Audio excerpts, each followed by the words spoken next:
that shifted me from victimhood, like, oh my God, cancer could strike me down, to believing I'll be great. So all the more shocking, now I'm a total biohacker, I'm a health nut, I've got to get on stage and do 12, 13 hours with 20,000 people, and I got to do it 3 or 4 days in a row, and I make these huge demands, but I also have this incredibly intense regimen of taking care of myself.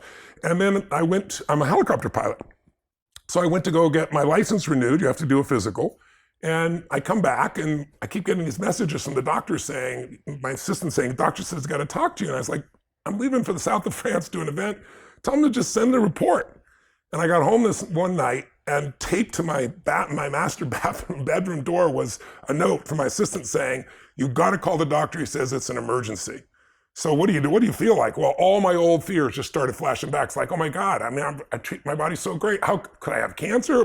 But I do fly all the time. That's radiation. Your head goes crazy. At least mine did. Yeah. But self-diagnosis. But at that time, I had also found a center in my life.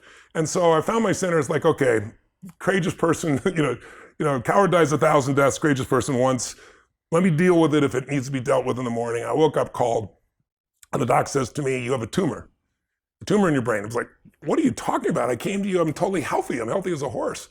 And he said, no. He said, you have an enormous amount of growth hormones. So I did some tests. I said, how'd you notice the growth hormone? My hands are bigger than your head. I wear a size 16 shoe. I was 5'1", now I'm 6'7". I grew 10 inches in a year. And he goes, no, don't be funny. He goes, you're gonna need to hear me. This is serious.